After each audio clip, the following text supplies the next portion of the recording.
Go Jackets. What is going on, everyone? And welcome to WreckTalk, coming to you on this fine Monday evening. So, this isn't breaking news or anything, but I thought it was interesting. Jeff Sims, who I assume is either graduating this week or next week. I don't know when um, this semester's class at Georgia Tech graduates. So, Jeff Sims will graduate with a degree at Georgia Tech, got a degree at Nebraska, now going to Arizona State, which I think is really interesting. But first, before I talk about that, um, I did a video on him coming back, getting his degree at Tech, and it's one of the videos I wish I could do again. The tone of that video when I listen back to it is it's more adversarial and not as much of a fan of him as I would have liked to appear. And let me say it now. I'm a fan of Jeff Sims. I hope the best for him. I think it was a great decision for him to come back, get his degree at Tech. And I said it in that video. I'll say it again here. Guy has had a rough time. Guy came to Georgia Tech, the team that I bleed white and gold for, the team that I love, and wasn't done any favors. Had the worst head coach in Georgia Tech history. Had probably the worst offensive coordinator in Georgia Tech history. Had to go through two of them. We eventually got Chip Long in, I think his last season there. And where's Chip Long now? Does anyone know? Is he selling insurance? What is he doing? Dave Patnode hasn't resurfaced. Went to Old Dominion, resigned 3 weeks before the season started for some reason. Who knows? Was just in the least ideal situation he could possibly be in. Goes to Nebraska. Unfortunately, it doesn't work out, I have a feeling, and I could be wrong, this is 100% speculation on my part, that Collins had a lot to do with that. Again, I could be wrong. He's a huge fan of Matt Rule, worked for the guy. Didn't work out at Nebraska. Nebraska just had the number one quarterback in the country, flipped from Georgia to Nebraska, Dylan Raiola. And look, he's probably going to be the guy, right? Now he's at Arizona State, and I have a soft spot in my heart for Arizona State. Why? Because a lot of you might not have favorite physicists, but I do. And Lawrence Krauss was a professor there, did some great research there. Listened to a lot of his stuff. Anyways, you don't want to hear about that.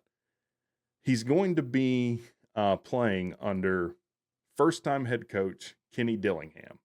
Young guy to be a head. I mean, he's about my age, so he's a young guy to be a head coach. Has a interesting coaching tenure. So he coached under Mike Norvell when he was at Memphis, and he's an offensive guy. Was an offensive assistant in Arizona State. Before that, was the OC at Auburn in 2019. He was the OC at Florida State 2020 and 2021. Was the OC for Dan Lanning. I believe Dan Lanning, like that transition from Cristobal to Lanning 2022. Who was the coach at Oregon in 2022? Maybe, was it Lanning? Doesn't matter. I'm not a prepared YouTuber. It doesn't matter. Doesn't matter. Either one of those coaches are good to come under their tutelage. And now at Arizona State.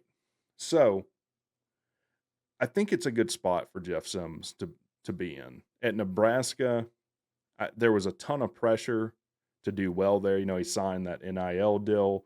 Nebraska is one of those teams that is still living in the success of yesteryear, somewhat like Tech has been. I'm trying to get back to that. And there was a lot of pressure. At Arizona State, I don't think he's going to have that kind of pressure. Maybe he can finally have the kind of breathing room to really start and develop. His OC is going to be Marcus Arroyo or Arayu. I don't know how you say these names, guys. I don't know what to tell you. Guy that's been a lot of different places. He was quarterbacks coach at Cal in 2012. He was at Southern Miss 2013. He was their OC. He was the quarterbacks coach at the Tampa Bay Buccaneers 2014. And he was at Oregon 2017 to 2019 as their OC, assistant head coach, coming off a horrible stint, 7-23 as a head coach at UNLV. But like I said, I want to see Jeff Sims do well because I do think he's a extremely talented quarterback. And I'm looking at this article in the local Arizona news from it says Arizona State Sun Devils football can get creative with versatile transfer quarterback Jeff Sims. And if you're Arizona State and Kenny Dillingham and you want to know how to utilize Jeff Sims, look at his play against Duke after Collins left. Look how Chris Winkie used him. The guy likes to run.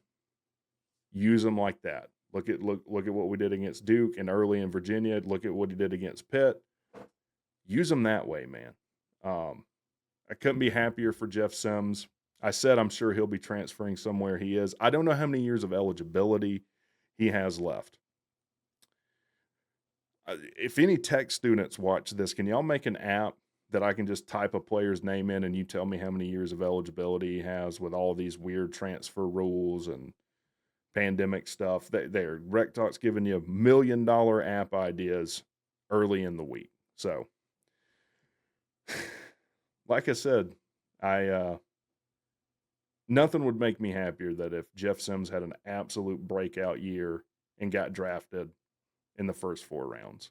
And I know people are going to comment, oh, what he did at Tech and leaving. I don't care. I don't care. I just want him to do well because I think he got the raw end of a deal. Y'all have a good one.